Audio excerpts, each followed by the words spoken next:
Hello, good morning students. Mahavir शिक्षण संस्थान द्वारा संचालित की जा रही ऑनलाइन क्लासेज में आपका स्वागत है। आज जो हम मैथ के अंदर 12th मैथ में व्युत्क्रम आव्यूह एवं रैखिक समीकरण, जिसमें पिछली जो क्लास थी उसके अंदर व्युत्क्रम आव्यूह से संबंधित सभी प्रश्न हमने कर लिए। अब इसका जो दूसरा पार्ट है रैखिक समीकरण, उसके बारे में आज पढ़ेंगे। रैखिक समीकरण में क्या है, देखिए, सारणिक के रूप में अर्थात सारणिकों के अनुप्रयोग, जो अपना टॉपिक होगा वो होगा सारणिकों के अनुप्रयोग।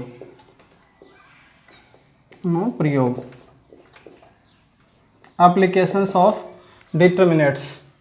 अब इन सारणिकों के अनुप्रयोग में 3 टॉपिक दे रखे हैं। सबसे पहला जो टॉपिक है वो है त्रिभुज का क्षेत्रफल ज्ञात करना। त्रिभुज का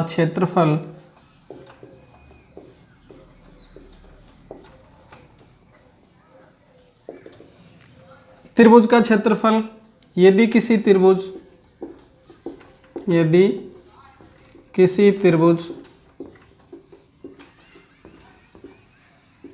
के शीर्ष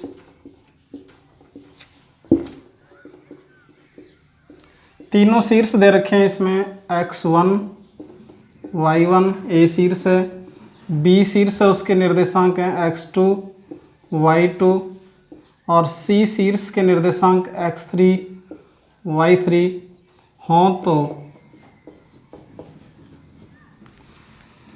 त्रिभुज का क्षेत्रफल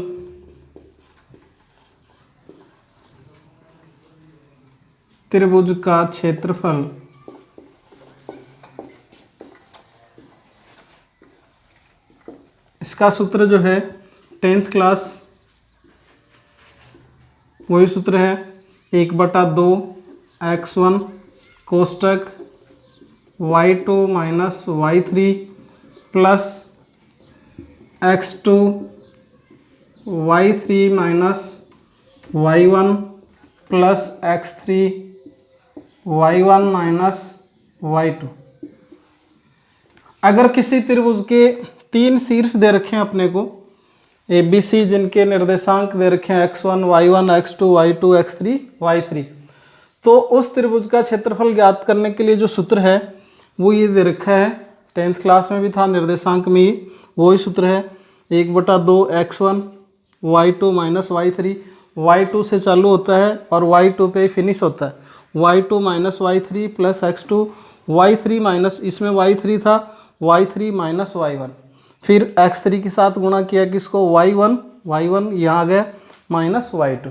ये सूत्र है। सारणिक के रूप में, ये तो है निर्देशांक के रूप में किसी त्रिभुज का क्षेत्रफल। सारणिक के रूप में अगर क्षेत्रफल ज्ञात करना हो, सारणिक के रूप में अगर हमें त्रिभुज का क्षेत्रफल ज्ञात करना है तो उसके लिए सूत्र है डेल इज इक्वल टू सारणिक x1 x2 x3 y1 y2 y3 1 1 1।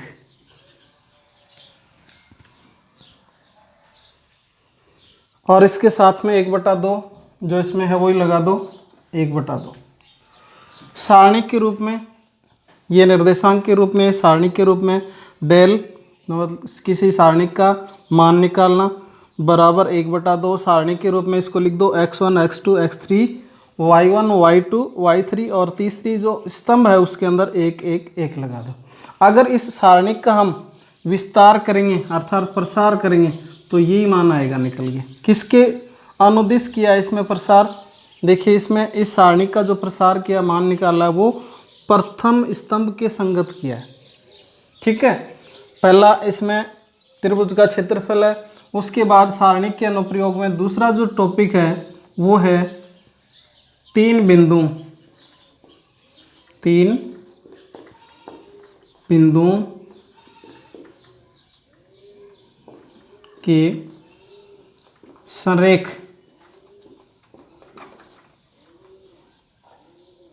होने का प्रतिबंध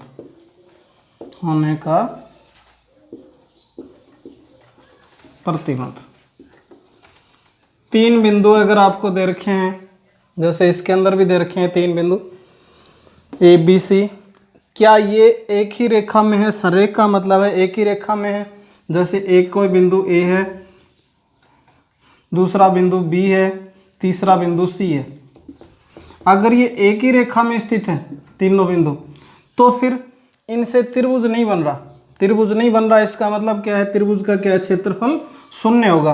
अगर ये तीसरा जो बिंदु है बी बिंदु है, जैसे ए बिंदु यहाँ पर है, बी बिंदु यहाँ पर है, सी बिंदु यहाँ पर है, इन तीनों को हम मिलाते हैं तो ये क्या बनता है? त्रिभुज बनता है। अगर बी बिंदु को उठा के हम नीचे लेके आ जाते हैं इसी रेखा के ऊपर, तो ये तीनों बिंदु क्या हो जाते हैं? संरेख हो जाते हैं। संरेख का मतलब एक ही रेखा पर होते हैं तीनों बिंदु।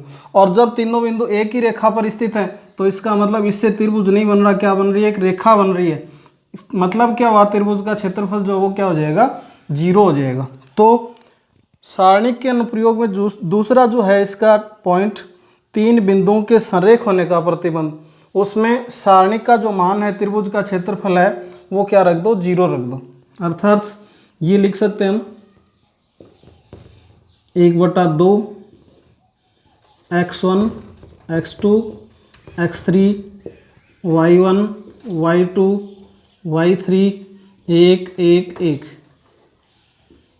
बराबर क्या आ जाएगा? 0। मतलब त्रिभुज का जो क्षेत्रफल है वो क्या होता है? तीनों बिंदु अगर एक ही रेखा पर होते हैं, संरेख होते हैं, तो त्रिभुज का क्षेत्रफल क्या होता है? 0। अब इसके अंदर देखो 1/2 को अगर हम वज्र गुणा करते हैं तो ये इस 0 से क्या हो जाता है? गुणा होकर 0 हो जाता है।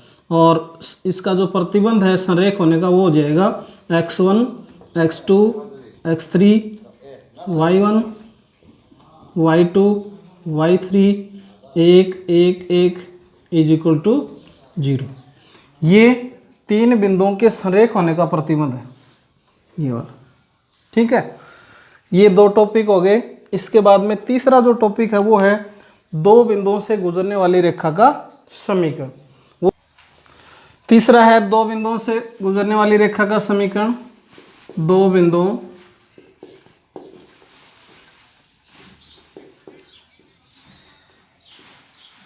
से जाने वाली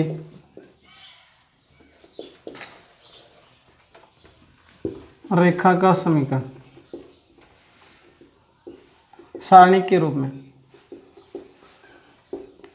अगर कोई 2 बिंदु अपने को दे रखे हैं ए और बी, और उनसे कोई रेखा गुजर रही है, तो उसका समीकरण सारणिक की सहायता से कैसे ज्ञात करते हैं?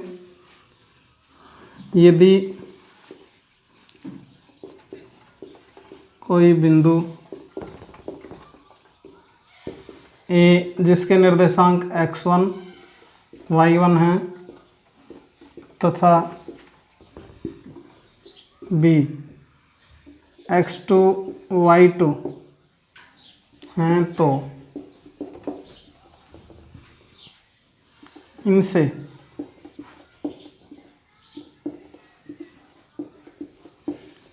गुजरने वाली रेखा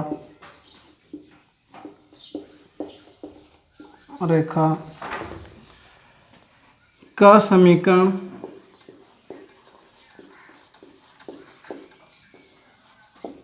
किस रूप में लिखा जाएगा?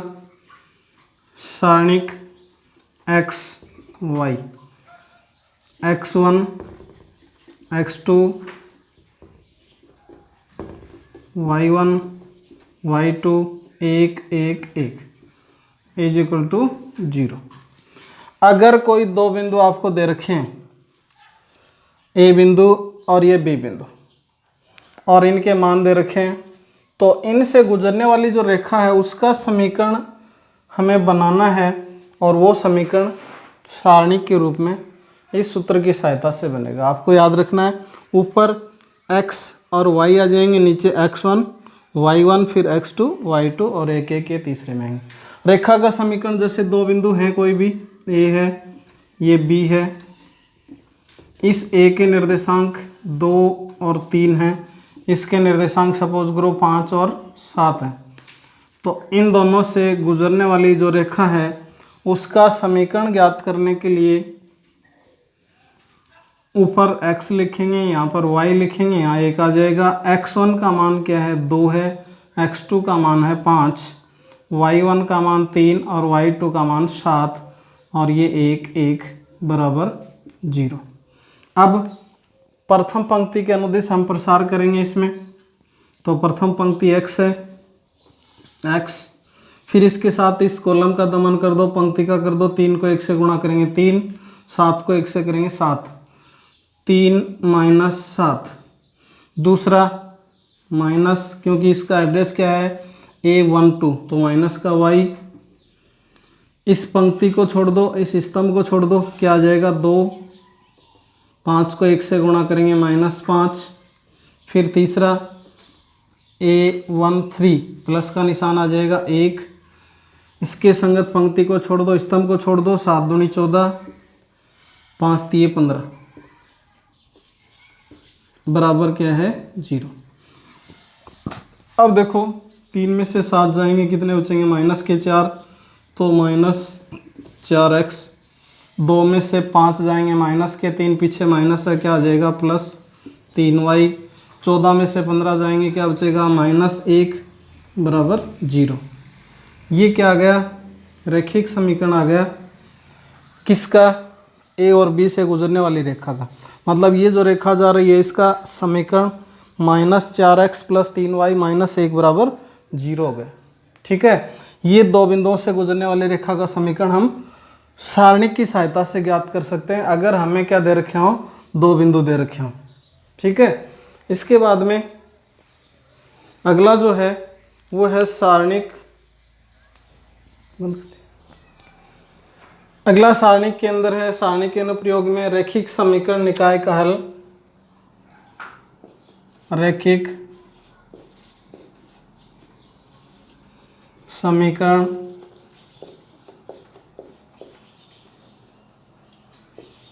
निकाय का हल। समीकरण निकाय से आप भली भांति परिचित हो। 2 चरों वाला रैखिक समीकरण, 3 चरों वाला रैखिक समीकरण। हम यहाँ पर दोनों 2 चर वाले रैखिक समीकरण और 3 चर वाले रैखिक समीकरण दोनों का अध्ययन करेंगे सारणी के अनुप्रयोग से। सबसे पहले समीकरण निकाय का हल कौन से, रैखिक का। रैखिक इसलिए क्योंकि इसके ऊपर कोई घात नहीं होती, जैसे x 2x + 3y = 4, 3x + 5y = 6, इस तरह के, मतलब x² y² इसमें नहीं होते, इसलिए रैखिक है। एक सीधी रेखा बनती है इन समीकरण से। और ये रैखिक समीकरण निकाय का हल कैसे बनेगा, देखिए कोई भी रैखिक समीकरण है, जैसे a1x + b1y + c1z = d1, और इसमें कितने चर हैं, 3 चर हैं। दूसरा है 3 चर हैं तो 3 ही समीकरण बनेंगे, a2x + b2y + c2z = d2। तीसरा है a3x + b3y + c3z = d3। चूँकि ये 3 चर वाला, इसके अंदर 3 चर हैं, कौन कौन से, x, y और z। 3 चर हैं तो 3 समीकरण बनेंगे, और अगर 2 चर हैं तो उस x और y हैं तो उसमें 2 समीकरण बनेंगे। अब इन 2 चरों के अंदर यदि ये जो d1 d2 d3 है, d1 d2 d3 अगर 0 हैं तो समीकरण निकाय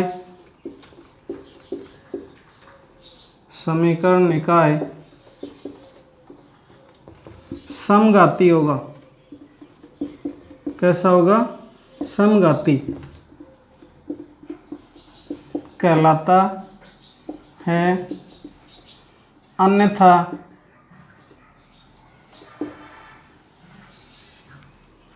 विषमघाती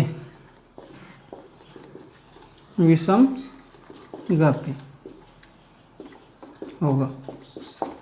देखिए इसके अंदर ये 3 चर वाला रैखिक समीकरण लिखा है मैंने, इसके अंदर d1 d2 d3 इनके मान अगर क्या आ जाते हैं, 0 आ जाते हैं, तो फिर ये जो समीकरण निकाय है वो कैसा कहलाएगा, समघाती होगा, होमोजीनियस कहलाएगा, अन्यथा विषमघाती होगा। यहाँ पर आपके सिलेबस के अंदर विषमघाती नहीं दे रखा है, किस प्रकार का दिया हुआ है, विषमघाती का अध्ययन करेंगे, समघाती का नहीं करेंगे। ठीक है, अब विषमघाती जो है उसके बारे में अभी पढ़ेंगे हम। सबसे पहले पढ़ेंगे दो चर वाले रैखिक समीकरण का सारणिक की सहायता से, और वो कहलाता है, एक नियम है क्रेमर नियम। क्रेमर नियम की सहायता से दो चर वाले रैखिक समीकरण का अध्ययन करेंगे। यहाँ पर सारणिकों के अनुप्रयोग से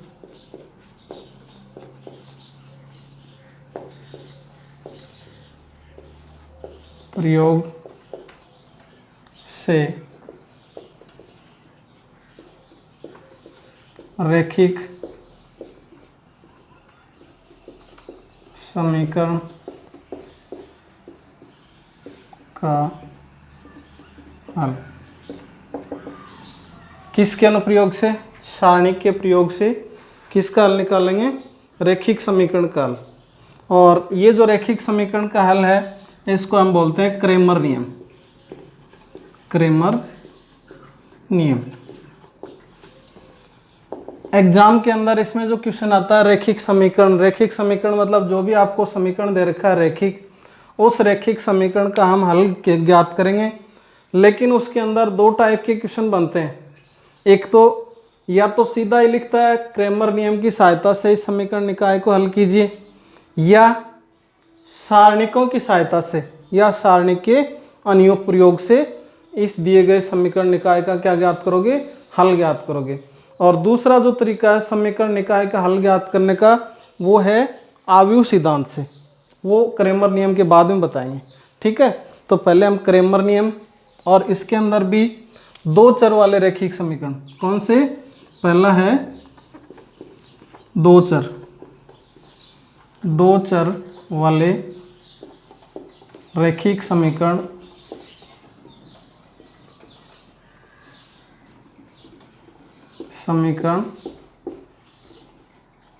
का हल। दो चर वाले रैखिक समीकरण जैसे देखिए, जैसे ये है a1x plus b1y is equal to c1, a2x plus b2y is equal to c2। दो चर वाला रैखिक समीकरण है। इसको अगर क्रेमर नियम की सहायता से या सारणिक की सहायता से हम हल करते हैं तो देखिए इसके लिए है डेल इज इक्वल टू सारणिक के रूप में a1 a2 b1 b2। दूसरा है डेल 1, इसमें आ जाएगा c1 c2 b1 b2। ये कैसे आए अभी बताऊंगा इसमें। फिर डेल 2 जो है उसका मान है सारणिक में a1 a2 c1 c2। ये क्या है? x का गुणांक पहले समीकरण में a1 है, पहले समीकरण में y का गुणांक b1 है, दूसरे के अंदर x का गुणांक a2 है, y का b2 है। अचर जो पद है वो क्या है? c1 c2 है। डेल का मान निकालेंगे सारणिक की सहायता से a1 a2 b1 b2 इस तरह से रखेंगे, फिर डेल का मान निकल जाएगा सारणिक को हल करके। डेल 1 में क्या आ जाएगा? c1 c2 b1 b2। Del 2 में a1 a2 c1 c2। देखिए क्या है इसमें, पहले जो डेल है इस डेल के अंदर a1 a2 b1 b2 थे। डेल 1 के अंदर a1 के स्थान पर क्या आ गया? c1 c2 आ गया, बाकी b1 b2 सेम है। डेल 2 के अंदर ये जो c1 c2 है, ये इसमें तो a1 a2 की जगह था, इसमें कहाँ चला जाएगा? अगले स्तंभ में चले जाएगा, b1 b2 की जगह a1 a2 रह जाएगा और b1 b2 की जगह क्या आ जाएगा? c1 c2। अब आप ये सोच रहे होंगे कि ये डेल 1 डेल 2 इसका क्या करेंगे हम? तो देखिए x का मान निकालने के लिए हम लिखेंगे डेल 1 अपॉन डेल 1। ये सारणिक है, इससे आप मान निकालोगे, उसमें ये जो डेल सारणिक है इसके मान का भाग लगा देंगे, x का मान आ जाएगा। फिर y का मान निकालने के लिए डेल 2 में डेल का भाग लगा देंगे, किसका मान आ जाएगा? y का मान। इस समीकरण निकाय को हल करने का मतलब यहाँ से x और y का मान निकालना। जैसे सपोज करो आपको कोई भी समीकरण दे रखा है 2x प्लस 3y बराबर 5, 3x प्लस 5y बराबर 6, ये समीकरण दे रखा है। इसको अगर हम हल करते हैं तो इसमें क्या आता है, 1 नंबर समीकरण, ये 2 नंबर समीकरण। इस दोनों को हल करने पर x का मान आएगा और y का मान आएगा। अब इसको आप किस तरह से हल करोगे, वैसे अगर 10th लेवल पे 9th लेवल पे इसको हम हल करते हैं समीकरण को, तो क्या आएगा, x या y के गुणांक हम क्या करते हैं, समान करते हैं विलोपन विधि से या प्रतिस्थापन विधि से करते हैं या वज्र गुणा विधि से करते हैं। यहाँ हम इन दोनों समीकरणों को किससे हल कर रहे हैं, सारणिक की सहायता से। और वो सारणिक की सहायता से जो हल करेंगे उसका नियम क्या है, क्रेमर नियम। इस क्रेमर नियम में क्या करेंगे, a1 का मान यहाँ रख देंगे, b1 का मान यहाँ रख देंगे, a2 का मान यहाँ रख देंगे, b2 का मान यहाँ रख देंगे। इसको सरल कर लेंगे, अग्रग विकिरण माइनस पश्य विकिरण, किसका मान आ जाएगा, डेल का मान। लेकिन इसके लिए एक चीज़ आपको याद रखनी है, वो क्या, डेल जो है उसका मान 0 नहीं होना चाहिए। तो यहाँ लिखेंगे जहाँ डेल नॉट इक्वल 0। क्यों, क्योंकि अगर किसी संख्या के अंदर हम 0 का भाग लगाते हैं तो उसका मान क्या आता है, अनंत आता है। और अगर x का मान अनंत आता है तो फिर उसका मान थोड़ी निकलेगा, वो कोई मान थोड़ी होगा। तो इसके लिए ध्यान रखना है, अगर डेल का मान क्या आ जाए, 0 आ जाए तो समीकरण निकाय का क्या नहीं होगा, हल नहीं होगा। ठीक है, ये 10th क्लास के अंदर 3 स्थितियाँ हैं। यदि a1/a2 नॉट इक्वल b1/b2 तो समीकरण निकाय क्या होता है, संगत होता है, उसका अद्वितीय हल होता है, स्वतंत्र चर होते हैं उसमें। अगर a1/a2 b1/b2 not equal c1/c2 है तो समीकरण निकाय का कोई हल नहीं होता है। और यदि a1/a2 b1/b2 c1/c2 ये तीनों इक्वल हो तो समीकरण निकाय के अनेक हल होते हैं। ठीक है, ये 10th क्लास के अंदर दे रखा है। तो वही सिचुएशन इसके अंदर होगी, अगर डेल जो है वो नॉट इक्वल 0 है तभी x और y के मान निकलेंगे। इसी प्रकार फिर डेल 1 का मान निकाल लेंगे, ये c1 है ये c2 है, दोनों मान यहाँ रख देंगे, b1 b2 यहाँ रख देंगे, गुणा करके किसका मान निकाल लेंगे, डेल 1 का। डेल 1 में डेल वाले मान का भाग लगा देंगे, किसका मान आ जाएगा, x का मान आ जाएगा। फिर डेल 2 का a1 a2 c1 c2 यहाँ रख देंगे, किसका मान आ जाएगा, डेल 2 का। इस डेल 2 के मान में किसका भाग लगाएंगे, डेल का। ठीक है, ये 2 चर वाले रैखिक समीकरण का हल हो गया, किस नियम से, क्रेमर नियम से। क्रेमर नियम या सारणिक की सहायता से, दोनों एक ही बात है। फिर हम लेते हैं 3 चर वाले रैखिक समीकरण का हल। इसके बाद में है क्रेमर नियम से 3 चरों वाले रैखिक समीकरण का हल। 3 चरों वाले रैखिक समीकरण में देखिए, जैसे ये 3 चर वाला रैखिक समीकरण a1x plus b1y plus c1z is equal to d1, a2x plus b2y plus c2z is equal to d2 और a3x plus b3y plus c3z is equal to d3। जाहिर सी बात है, अगर 3 चर होंगे तो समीकरण भी 3 होंगे, अगर 2 चर होंगे तो समीकरण भी क्या होंगे, 2 होंगे। अब ये 3 समीकरण है इसके अंदर, क्योंकि इसमें x y z और z 3 चर है।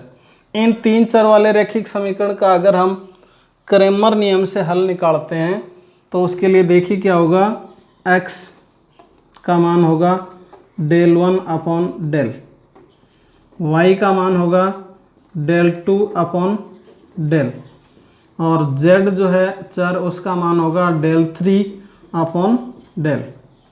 यहाँ भी वही शर्त है जहाँ डेल नॉट इक्वल 0 होना चाहिए। अब ये डेल 1 डेल 2 डेल 3 और डेल, ये कैसे निकालेंगे, वही तरीका है 2 चर वाले की तरह से ही। अगर डेल ज्ञात करना है तो डेल इज इक्वल टू हो जाएगा x1 x2 x3 a1 a2 a3 होगा।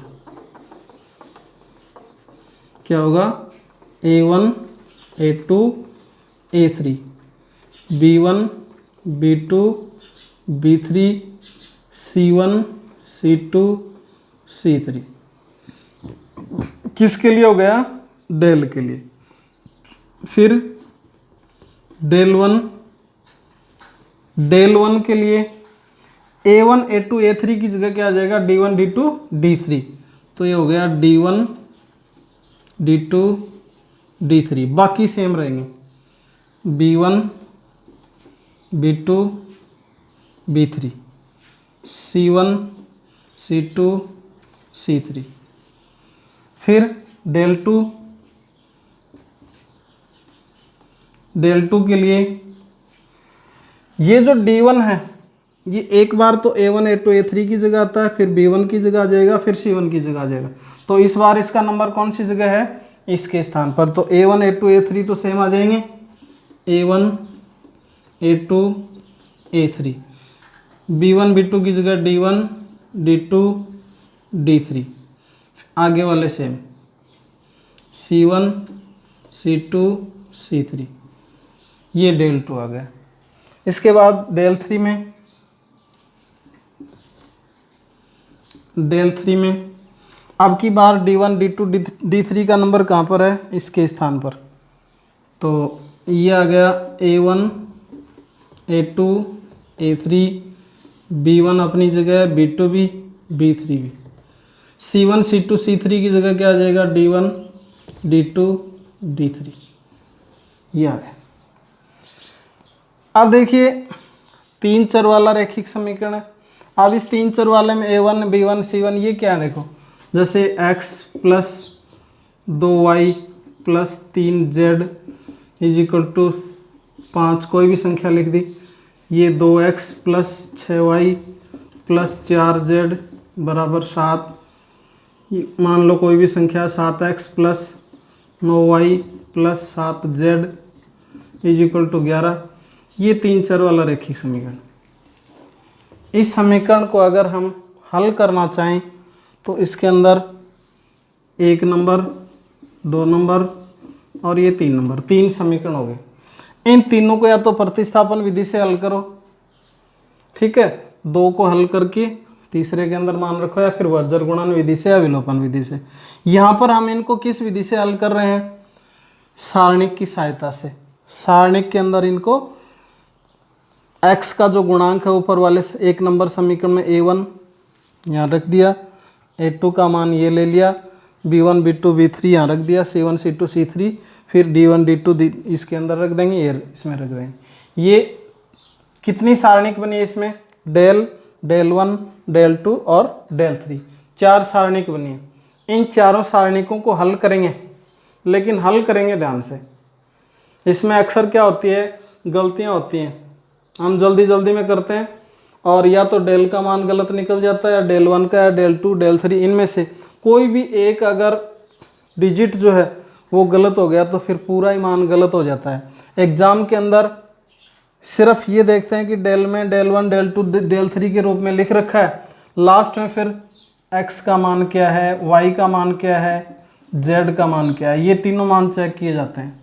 और अगर किसी भी डिजिट में आपने या तो समीकरण निकाय से सारणिक में लिखने में मिस्टेक कर दी, या फिर इसको सरल करने में थोड़ी सी भी मिस्टेक कर दी, तो यहाँ पर प्लस माइनस में संख्या चेंज हो जाती है। और जैसे ये तीनों मान, जैसे x का मान 2 आना चाहिए था, ये 6 आना चाहिए था, ये 7 आना चाहिए था सपोज करो, और आपने इनका मान 2 की जगह 7 आ गया, तो फिर ये मान 6 7 आए, इसमें कुछ नहीं है, 0 ही मिलेगा। ठीक है, तो ये है इजी, लेकिन आपको बहुत सावधानी से करना है, ध्यान से करना है। ये समझ में आ गया क्या? डेल 1 डेल 1 डेल 2 डेल 3 कैसे कैसे रखेंगे इन चरों को? डेल जो है उसके अंदर तो ऐसा कैसा ही रख देंगे, A1 A2 A3 B1 B2 B3 C1 C2 C3। कई बार ऐसे भी कर लेते हैं बच्चे, A1 फिर यहाँ A2 A3 कर लेते हैं। A1 A2 A3 किस में आना चाहिए? स्तंभ में आना चाहिए। B1 B2 B3 स्तंभ में आना चाहिए। ऐसा नहीं करना कि A1 A2 A3 किस में कर दो, आप पंक्ति में कर दो इनको, तो भी गलत हो जाएगा। डेल का मान डेल हो गया, डेल 1 का मान रटना नहीं है, समझना है। A1 A2 A3 के स्थान पर क्या लेना है? D1 D2 D3, आगे वाले सेम रहेंगे B1 B2 B3 C1 C2 C3। Del 2 के अंदर दूसरा कॉलम जो है वो बदलेगा, A1 A2 A3 सेम रहेंगे, B1 B2 की जगह D1 D2 D3 आ जाएगा। और डेल 3 के अंदर तीसरा कॉलम चेंज होगा, पहला और दूसरा सेम रहेंगे, तीसरे के अंदर C1 C2 C3 के स्थान पर क्या आ जाएगा, D1 D2 D3। अब तीन विशेष स्थितियां हैं। विशेष स्थिति में देखिए क्या है, नंबर 1, यदि डेल नॉट इक्वल 0 हो तो निकाय संगत तथा अद्वितीय हल होगा। अद्वितीय हल होगा, मतलब डेल जो है उसका मान अगर 0 नहीं है तो समीकरण निकाय जो है उसका अद्वितीय हल होगा। जैसे दो चर वाले रैखिक समीकरण के अंदर A1 upon A2 not equal B1 upon B2, तो इस समीकरण निकाय का क्या होता है, अद्वितीय हल होता है। अद्वितीय का मतलब अपने आप में अकेला ही हल होगा, उसका वैसा कोई दूसरा मान नहीं आएगा x और y का, केवल एक ही मान मिलेगा x और y का। ये स्थिति किसमें, तीन चर वाले रैखिक समीकरण में। विशेष स्थिति के अंदर बताया है यदि डेल का मान नॉट इक्वल 0 है तो जो निकाय दे रखा, आपको तीन समीकरण दे रखे हैं तीन चर वाले, उनमें x y z का जो मान होगा वो अद्वितीय होगा और समीकरण निकाय क्या होगा, संगत होगा। दूसरी स्थिति है इसके अंदर, यदि डेल इज इक्वल टू 0 तथा डेल 1 डेल 2 डेल 3 0 हो तो समीकरण निकाय संगत अथवा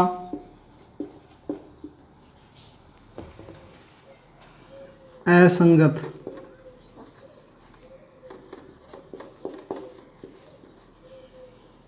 हो सकता है, हो सकता है, लेकिन उसके क्या होंगे, अनंत हल होंगे। क्या होंगे, अनंत हल होंगे, उसके अनंत हल या अनेक हल होंगे, अनेक हल होंगे। कब होंगे अनेक हल, जब डेल का मान भी 0 हो, डेल 1 डेल 2 डेल 3 इन सब के मान क्या हो 0, तो समीकरण निकाय संगत भी हो सकता है और असंगत भी हो सकता है। लेकिन उसके जो हल हैं वो क्या होंगे, अनेक होंगे, मतलब तीनों समीकरण जो हैं वो एक ही रेखा पर होंगे, संपाती होंगे। ठीक है। इसके बाद तीसरा जो है, इसके अंदर यदि डेल इज इक्वल 0 तथा डेल 1 डेल 2 डेल 3 में से कोई एक अशून्य हो तो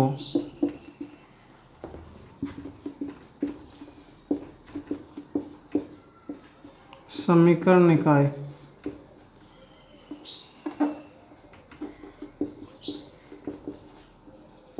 का कोई हल नहीं होगा।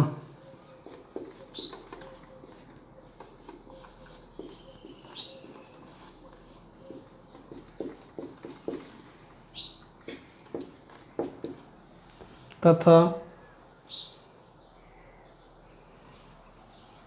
समीकरण निकाय असंगत होगा।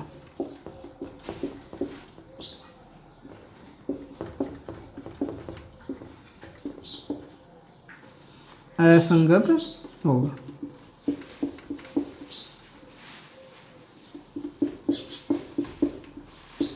ये यदि डेल जो है उसका मान 0 आ जाए, डेल 1 डेल 2 डेल 3 इनमें से कोई एक अशून्य हो, कोई भी एक क्या हो, अशून्य हो, तो फिर कोई भी एक, चाहे वो डेल 1 हो चाहे डेल 2 हो डेल 3 हो, कोई भी एक अशून्य मतलब उसका मान 0 नहीं है, तो समीकरण निकाय जो है उसका कोई हल नहीं होगा और समीकरण निकाय क्या होगा, असंगत होगा।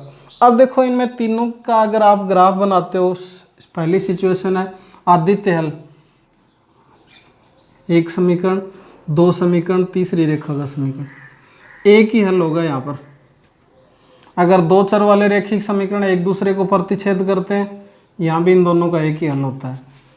इसके अंदर दूसरी सिचुएशन में यदि डेल का मान 0 है, डेल 2 डेल 3 इन सभी का मान 0 है, तो समीकरण निकाय संगत या असंगत कुछ भी हो सकता है, उसके अनेक हल होंगे। अनेक हल होंगे मतलब तीनों जो रेखाएं हैं वो क्या होंगी, एक ही बिंदु से गुजरेंगी, समपाती होंगी।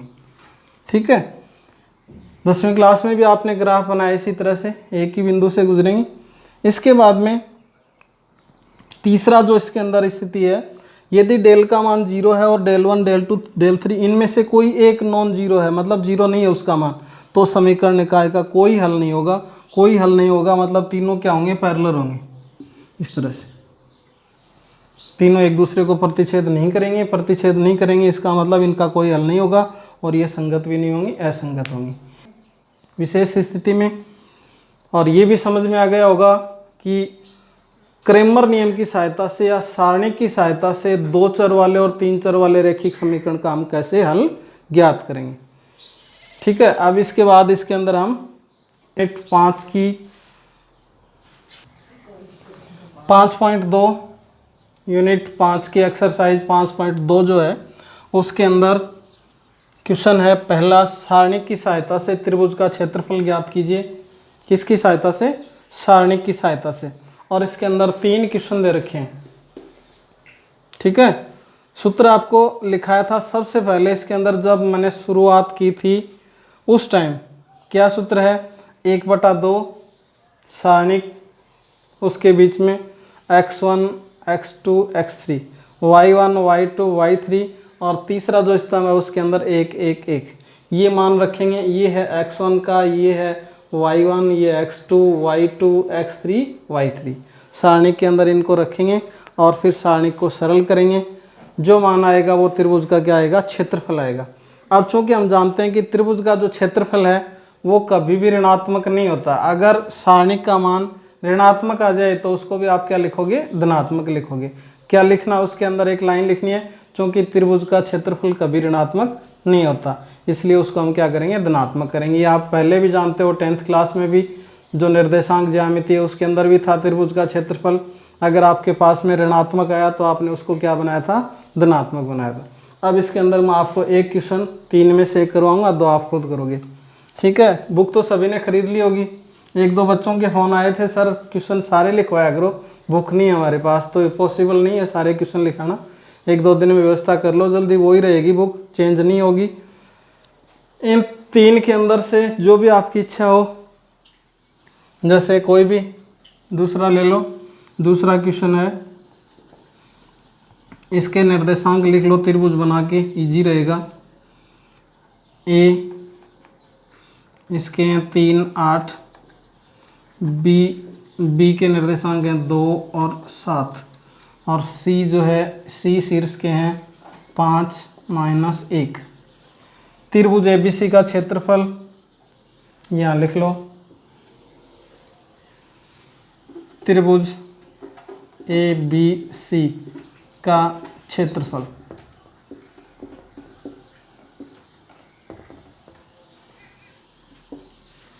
पहले सूत्र लिख लो, 1/2 x1 x2 x3, y1 y2 y3, 1 1 1। ठीक है, सूत्र लिख लोगे तो मान रखने आसान हो जाएंगे। अब 1/2 x1 का मान, ये x1 है, ये x2 है, ये x3 है, तो यहीं से देख लो सीधा ही 3 2 5, 3 x1 का मान, x2 का मान है 2, x3 का मान है 5, y1 का मान है 8, y2 का मान है 7 लिख दो, y3 का मान है -1 और ये तीसरे स्तंभ के अंदर 1 1 ये लगा दो। 1/2 को बाहर रख लो, बड़े कोष्टक के अंदर सरल कर लो, कोई भी पंक्ति या स्तंभ लेके जैसे पहले पंक्ति के अनुदिश इसका प्रसार करते हैं 3 के संगत पंक्ति को छोड़ दो और स्तंभ को छोड़ दो, 7 को 1 से गुणा करेंगे 7, -1 और माइनस क्या हो जाएगा +1, फिर 8 जो है वो आएगा माइनस का,